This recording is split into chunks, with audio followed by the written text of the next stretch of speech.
ಇಂದೇ ಡೌನ್ಲೋಡ್ ಮಾಡಿ ಮತ್ತು ನಿಮ್ಮ ನೆಚ್ಚಿನ ಶೋಗಳನ್ನು ಆನಂದಿಸಿ.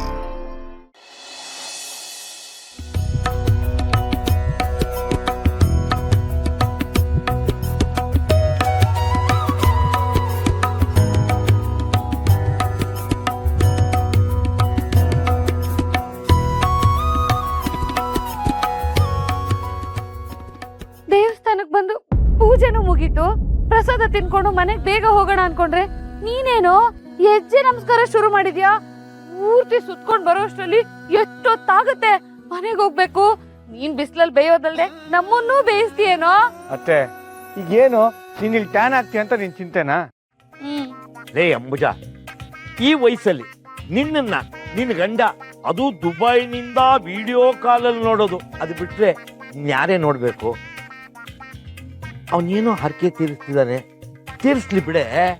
ಅದು ಬಿಟ್ಟು ನೀನು ಮುಗೀತಾ ಟ್ಯಾನ್ ಆಗ್ಬಿಡ್ತೀನಿ, ತಿಂಡಿ ಎಲ್ಲಿ ಸಿಗುತ್ತೆ, ಊಟ ಯಾವಾಗ ಮಾಡೋಣ, ಇದೇ ಆಗೋಯ್ತಲ್ಲ ನಿಂದು. ಇವತ್ತು ಹಾಗಲ್ಲ ಅಣ್ಣ, ಪಾಪ ಮನೆಯಲ್ಲಿ ಅಳಿಯಂದ್ರು ದೀಪ ಇಬ್ರೇ ಇದಾರೆ, ಅದಕ್ಕೆ ನಾವು ಬೇಗ ಹೋಗೋಣ ಅಂತ ಹೇಳಿದೆ ಅಷ್ಟೇ. ಯಾಕೆ ದೀಪುಗೂ ಅಳಿಯಂದ್ರಿಗೂ ನಮ್ಮ ಮನೆ ಆಗ್ ಬರಲ್ವಾ, ಅಥವಾ ಅವ್ರಿಬ್ರೇ ಅಲ್ಲಿರೋದು ನಿಮ್ಮಿಬ್ಬರಿಗೂ ಏನಾದ್ರು ಸಮಸ್ಯೆನಾ? ಅಯ್ಯೋ ಹಾಗೇನಿಲ್ಲ ಅಣ್ಣ. ಅತ್ತೆ ಸ್ವಲ್ಪ ಆರಾಮಾಗಿರು, ನಾನು ಸೇವೆ ಮುಗಿಸ್ತೀನಿ, ಆಮೇಲೆ ಮನೆಗೆ ಹೋಗೋಣ. ನರಸಿಂಹ, ಏನೋ ನೀನು ಇವತ್ತು ಇಷ್ಟೊಂದು ಭಕ್ತಿ ತೋರಿಸ್ತಾ ಇದೀಯ, ಅದು ಹೆಜ್ಜೆ ಸೇವೆ ಮಾಡ್ತಾ ಇದೀಯಾ? ಏನ್ ಸಮಾಚಾರ? ಪುಟ್ಟಿ ಮತ್ತೆ ಭಾವ ಖುಷಿ ಖುಷಿಯಾಗಿರ್ಲಿ ಅಂತ. ಅಂದ್ರೆ ಇಷ್ಟ ದಿನ ಖುಷಿಯಾಗಿರ್ಲಿಲ್ಲ ಅಂತನಾ? ಅಂದ್ರೆ ಅವ್ರು ಚೆನ್ನಾಗಿಲ್ಲ ಅಂತನಾ? ನಾನ್ ನೋಡ್ದಾಗ ಅವ್ರಿಬ್ರು ಚೆನ್ನಾಗೇ ಇದಾರಲ್ಲೋ. ಅಂಬುಜಾ, ಸುಮ್ಮನೆ ಅಪರೂಪಕ್ಕೆ ಅವ್ನ ದೇವ್ರ ಸೇವೆ ಮಾಡ್ತಿದ್ದಾನೆ, ನೀನ್ ಪ್ರಶ್ನೆ ಮೇಲೆ ಪ್ರಶ್ನೆ ಹಾಕಿ ಅವ್ನ ಸೇವೆನೆಲ್ಲ ಕೆಡಿಸ್ತಾ ಇದೀಯ ನೀನು. ಆಯ್ತು ಬಿಡಿ. ಈ ಅಂಬುಜ ಏನ್ ಮಾತಾಡಿದ್ರು ಎಲ್ರಿಗೂ ತಪ್ಪಾಗೆ ಕಾಣಿಸ್ತೀರಿ, ನಾನು ಏನು ಮಾತಾಡಲ್ಲ ಬಿಡಿ. ಆಯ್ತು ಬಿಡೆ, ಅದಕ್ಕೆ ಯಾಕೆ ಮುಖನ ಉದ್ದಿನ ಬೋಂಡ್ ತರ ಮಾಡ್ಕೋತೀಯಾ? ನೋಡು, ಆ ತರ ಎಲ್ಲ ಬೇಜಾರ್ ಮಾಡ್ಕೊಂಡ್ರೆ ನಾವೇನ್ ಸೇವೆ ಮಾಡಿದ್ರು ಅದು ಭಗವಂತನಿಗೆ ತಲುಪಲ್ವಂತೆ. ಒಂದ್ ಕೆಲ್ಸ ಮಾಡು, ಆ ದೇವಸ್ಥಾನದ ಬಾಗ್ಲತ್ರ ಪ್ರಸಾದ ಕೊಡ್ತಾ ಇರ್ತಾರೆ, ನೀನು ತಿಂತಾ ಅಲ್ಲೇ ಕೂತಿರು, ನಾವು ಬರ್ತೀವಿ. ನಿಜವಾಗ್ಲೂ ನನ್ ಪ್ರಸಾದ ತಿನ್ಬೋದಾ? ಹೌದೌದು, ಹೋಗಿ ಹೋಗಿ. ಲೋ ನರಸಿಂಹ, ನೀನು ಹೆಜ್ಜೆ ಸೇವೆನ ಪೂರ್ತಿಯಾಗಿ ಮುಗಿಸಿ ಎಲ್ಲಾ ಪೂಜೆನ ಮುಗಿಸ್ಕೊಂಡ್ ಬಾ, ಆರಾಮಾಗ್ ಬಾ. ನಾನ್ ಹೊಟ್ಟೆ ತುಂಬಾ ಪ್ರಸಾದ ತಿನ್ಕೊಂಡ್ ಅಲ್ಲಿರ್ತೀನಿ, ಸರಿನಾ? ಮತ್ತೆ ಈ ಕಡೆ ಬರ್ಬೇಡ ಕಣೆ. ಸುಮ್ನೆ ಇರೋ.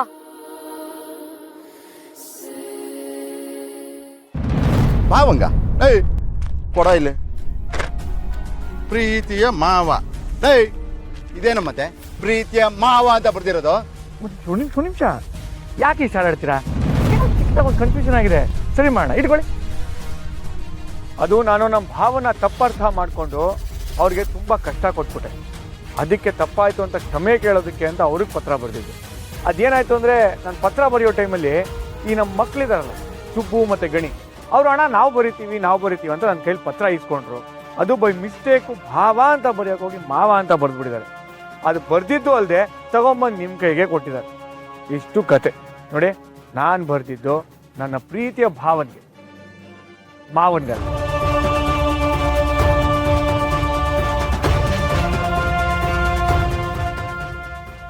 ಏನ್ ಸಾಹೇಬ್ರೆ, ನಿಮ್ಮ ಮರ್ಯಾದೆ ನೀವೇ ಕಳ್ಕೊಂಡ್ಬಿಟ್ರಲ್ಲ. ಏನ್ ಡ್ಯಾಡ್, ಬೇಡದೇ ಇರೋದಕ್ಕೆಲ್ಲ ತಲೆ ಕೆಡ್ಸ್ಕೊಂಡು ನಿಮ್ ರೆಪ್ಯುಟೇಷನ್ ನೀವೇ ಹಾಳು ಮಾಡ್ಕೊಳ್ತಿದ್ದೀರಲ್ಲ. ಸುಮ್ನೆ ಬನ್ನಿ ಹೋಗೋಣ. ನೀನ್ ಸುಮ್ನಿರಮ್ಮ. ಈ ಲೆಟರ್ನ ನನ್ಗೆ ಬರ್ದು ಊರವ್ರ ಮುಂದೆ ಮರ್ಯಾದೆ ಹೋಗುತ್ತೆ ಅಂತ ದೇವ್ರ ಮುಂದೆ ಸುಳ್ಳು ಹೇಳ್ತಿದ್ದಾನೆ. ಏನು ನರಸಿಂಹ, ದೇವಸ್ಥಾನದ ಮುಂದೆ ಸುಳ್ಳು ಹೇಳ್ತಾ ಇದೀಯಾ? ಖಂಡಿತವಾಗ್ಲೂ ಇಲ್ಲ. ನೋಡಿ, ದೇವಸ್ಥಾನದ ಮುಂದೆ ನಿಂತು ಆ ನಾಗಪ್ಪನ ಮೇಲೆ ಪ್ರಮಾಣ ಮಾಡಿ ಹೇಳ್ತೀನಿ, ನಾನು ಬರ್ತಿದ್ದು ನಮ್ಮ ಭಾವನ್ಗೆ, ಈ ಮನುಷ್ಯನಿಗಲ್ಲ.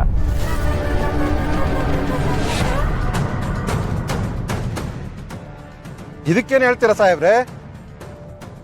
ಹೇಳಕ್ಕಿನ್ನೇನಿದೆ ಡ್ಯಾಡ್, ಸುಮ್ನೆ ಹೋಗೋಣ ಬನ್ನಿ. ಏನ್ರಿ ನಿಮ್ದು? ಒಂದ್ಸಲ ನಿಮ್ ಶ್ರೀಮತಿ ಅವರು ದೇವಸ್ಥಾನಕ್ಕೆ ಬಂದಾಗ ದೇವಿ ಗುಡ್ಸಕ್ಕೆ ಸೀರೆ ಕೊಟ್ಟಿದ್ರು. ಒಂದಿನ ಉಡ್ಸಿ ನಮ್ಮ ಮಗಳಿಗೆ ಕೊಡಿ ಅಂತ ಹೇಳಿದ್ರು. ಹೇಗೋ ಮಗಳ ಜೊತೆ ಬಂದಿರಲ್ಲ, ಕೊಡೋಣ ಅಂತ ಬಂದೆ. ಓಹೋ, ನಮಗ್ ಗೊತ್ತಿಳ್ದೆ ಇದನ್ನೆಲ್ಲ ಮಾಡಿದಾಳ ಮಗಳೇ? ಸರಿ ತಗೋ. ಏನು ಪೂರೈತಾರೆ? ಆ ಹುಡುಗಿ ಮೈ ತುಂಬ ಬಟ್ಟೆನೇ ಹಾಕೊಂಡಿಲ್ಲ, ಅಂಥದ್ರಲ್ಲಿ ಅಮ್ಮನವ್ರು ಗುಡಿಸಿರೋ ಸೀರೆನ ಅವ್ರು ಕೊಡ್ತಿದ್ದೀರಲ್ಲ, ಸರಿನಾ ಇದು? ರೇ ಯಜಮಾನ್ರೆ, ಅವಳ ಬಗ್ಗೆ ನೀವೇ ಒಬ್ರು ಹಾಕೋ ಬಟ್ಟೆಯಿಂದ ಅವ್ರ ವ್ಯಕ್ತಿತ್ವನ ಅಳಿಬಾರ್ದು.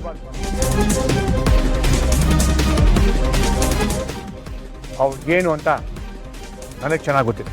ನಾವು ಮದುವೆ ಆಗಿ ದೂರ ಆಗಿರ್ಬೋದು, ಆದರೆ ಅವಳು ಕತ್ತಲ್ಲಿ ನಾನು ಕಟ್ಟಿರೋ ತಾಳಿ ಇನ್ನೂ ಹಾಗೆ ಉಳಿದಿದೆ.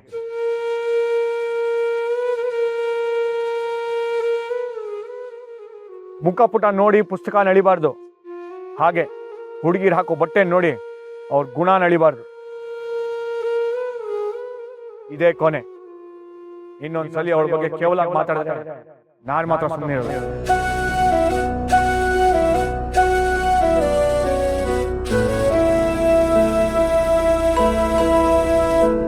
ಅರ್ಥ ಆಯ್ತೇನ್ರಿ ಯಜಮಾನ್ರೆ? ಬಾಯಿ ತಪ್ಪ ಅಂದ್ಬಿಟ್ಟೆ, ದಯವಿಟ್ಟು ಕ್ಷಮೆ ಇರಲಿ. ನೀವು ಕ್ಷಮೆ ಕೇಳಬೇಕಾಗಿರೋದು ನನ್ನ ಹತ್ರ ಅಲ್ಲ, ಇವಳ ಹತ್ರ. ಆಯ್ತಮ್ಮ, ತಪ್ಪಾಯ್ತು. ಕೇಳಿದ್ರಿ ತಾನೇ? ಹೋಗಿ ದೊಡ್ಡ ಮನುಷ್ಯಂತೆ ಓರೇ ಬಂದ್ಬಿಡ್ತಾರೆ. ಹಾ, ಈಸ್ಕೊ ಹೋಗೋಣ.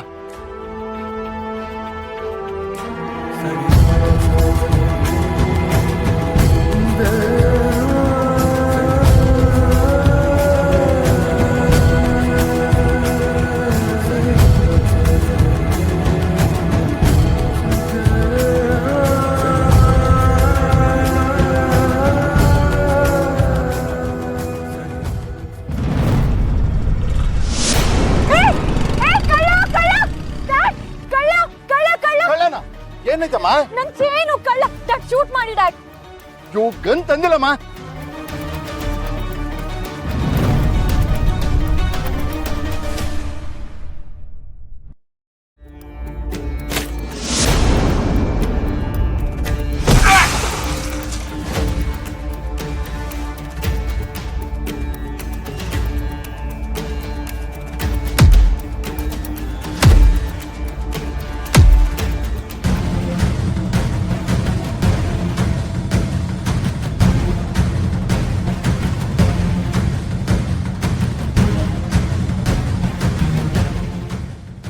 ನೋಡಿದ್ರ ಅದಕ್ಕೆ ಸಂಜೆ ನನ್ ಮುಂದೆ ನಮ್ ನರಸಿಂಹ ಹೀರೋ ಆಗ್ಬಿಟ್ಟ.